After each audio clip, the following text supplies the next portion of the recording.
Things are getting pretty exciting out here at the ranch. Just got a big delivery today. These two big boxes on these pallets got delivered today. It's big, and I can't wait to open them. But you're gonna have to wait. I'm gonna keep you guessing. There'll be a few clues throughout today's video on what these things are. So if you got any idea, leave comments down below. Let me know, see if you get it right. But it's these two pallets with these two boxes and just a little sneak peek, that might be a better clue here, these two pipes, two big long pipes. So we're not quite ready to install it yet, but look forward to that video because it's gonna be pretty awesome. We are so close to getting the framing done in this barn. So today, this is probably gonna be the last video of any framing work that needs to be done. I got some blocking on the high wall to do and scab boards to put all over the place. But once I wrap up all of these loose ends, then we're done. And next step is for the electrician to come in and get her wired up. Can't wait.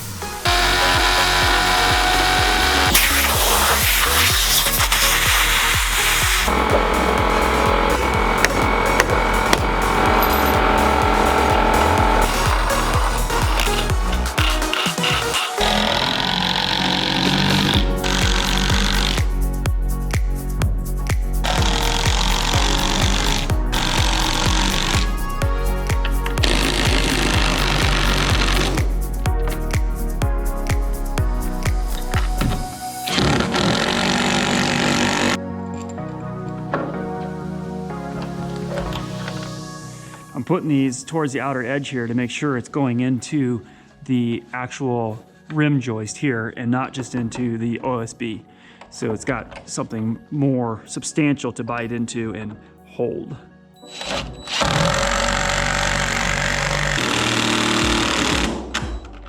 Well, now that I got the high wall all secured to the concrete using those concrete wedge anchors, it's time to tackle all of the blocking. That's gonna be a lot of blocking. Big wall, I'm gonna do 2 layers. One probably around 6-7 feet. And then I'm gonna do another row way up there, probably another 6 or 7 feet up from that first row. That way it's gonna secure these studs because they're all really wobbly, right? To block this out, I need to measure down below the distance between these two. It should always be about 14.5, but it's gonna be slightly off depending on how good I was at getting this lined up right. So this one's 14.25. So if I come up around 6 feet, 7 feet, see it's 14 there, so that'll push that out once I put that board in there a little bit. So I want it to be that width all the way up. So 14.25 it is. Here I got some scraps of 2x6s that I'm gonna go through, and then I've got a few full length 2x6s I'll start cutting into. So 14.25. Start with that one.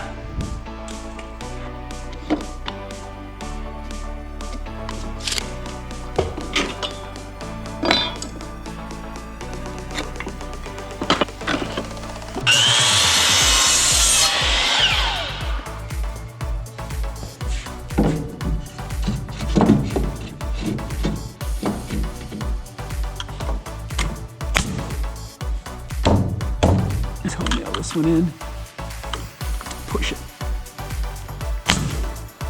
There we go.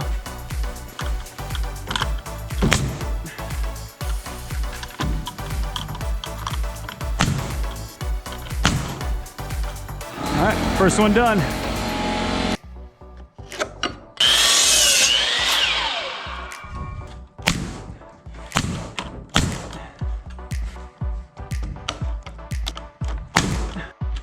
So up here I've got 15.5, but down here 14.5, which 14.5 is right because that's 16 on center between these two boards. So that means this one's really bowed out if it's 15.5. So I'm gonna cut it 14.5 and then push that in.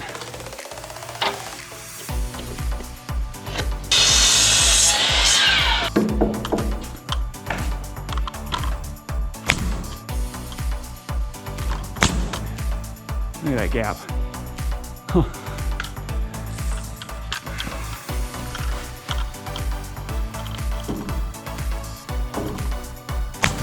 So I toenailed that one in to push it in, and I'll come in from the side.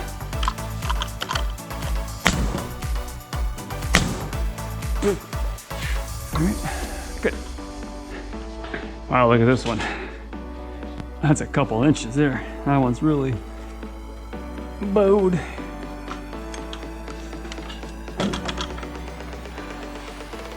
Push hard on this one.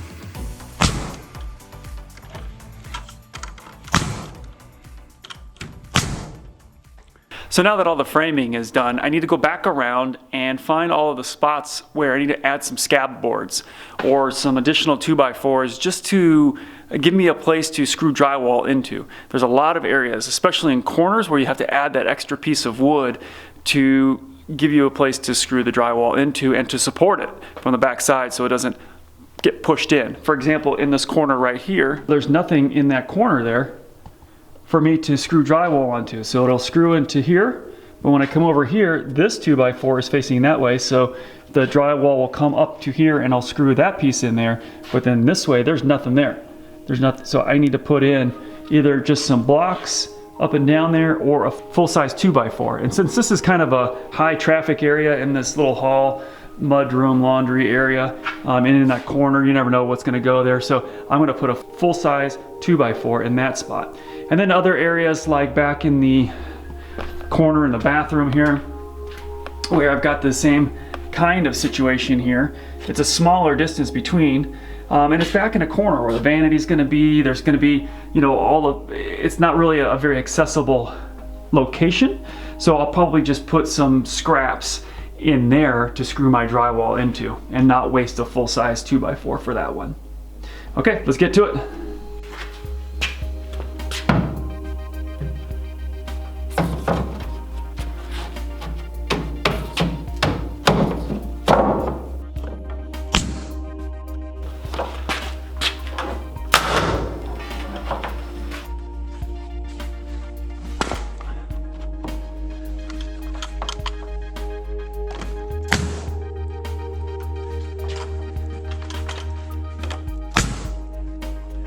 There we go. So now we have this space here to put our drywall on both sides. All right, so for this corner here, I'm just gonna use these scraps that I've got, and I'm gonna just place them, you know, where I think I'm gonna be screwing the drywall into, where the screws are gonna go. Since most of the exposed area is gonna be up here, I'm gonna put the bigger pieces here, and then down below, the cabinet's gonna be hiding that, so I'll put the smaller pieces there.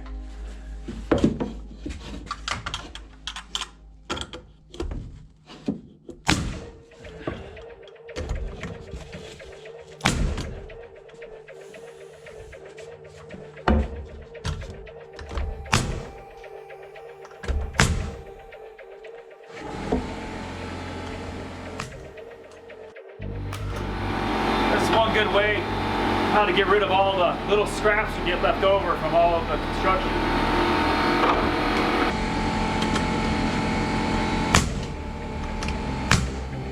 All right, there we have it. A nice nail and board or screw board to get the drywall screws into. So above the door here, the scab board that I need to put here is for the drywall on the ceiling here up. So this piece here, this is just kind of a funky setup because the building was built first, the exterior part of it, and I came back and I put the interior in, right? So this goes all the way up. So I'm just gonna basically take just a 2x4, just put it up in here like this, so it's flush with this joist up here, and just nail it in.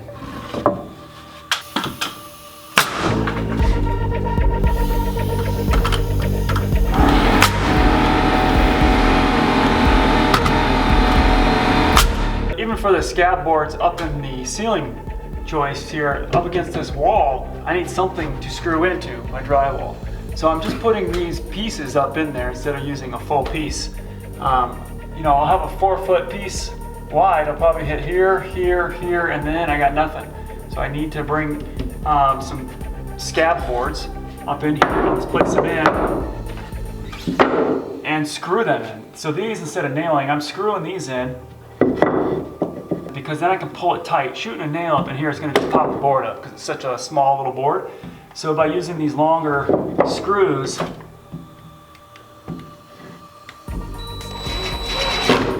kind of from an angle, I can suck it in.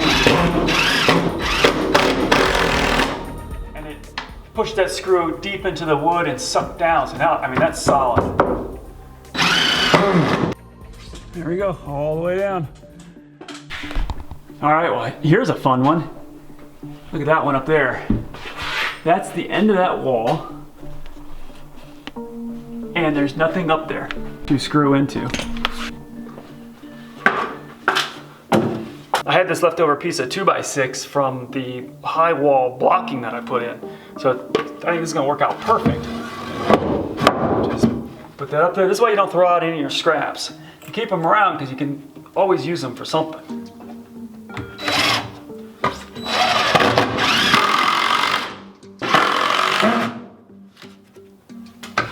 Perfect. That'll work. Inside the food pantry here, I've got another situation where I need a scab board. So back in this corner here, I've got a spot where I need a scab board to screw the drywall into, just like the other areas. This area though, I'm gonna use a full piece. And that is because this is the inside of a food pantry, so we're gonna be putting shelving, around on the inside here, and especially on that back wall there. So I need to make sure I put a full 2x4 all the way up and down for that scab board. So that way, once the drywall's up, I've got something back there to even screw in the cleats for the shelving to hold that shelving up securely.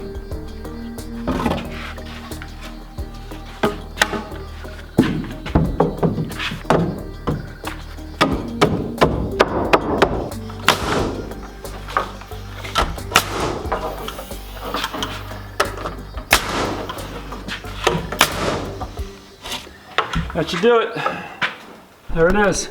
So now I've got this board here. Even inside the pantry, I need to worry about where to screw the ceiling drywall into. So I do have nothing here. So we'll throw up a couple scab boards. Get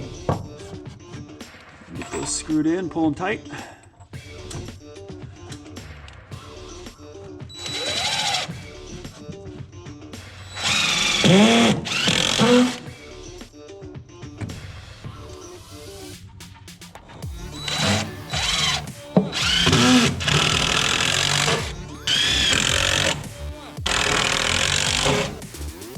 There we go. So here on the sides of the high wall, I also have this gap here. So on this side here, and then we walk over here, we've got the same gap right here. So what I need to do is just put a 2x4 just right behind it. And I'm gonna actually do this one flat this way instead of this way.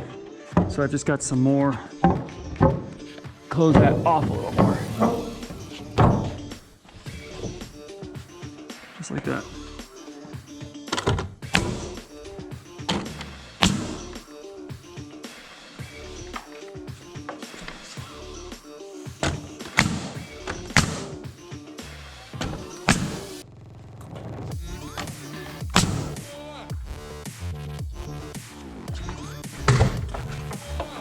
There we go. Now the other side, same thing.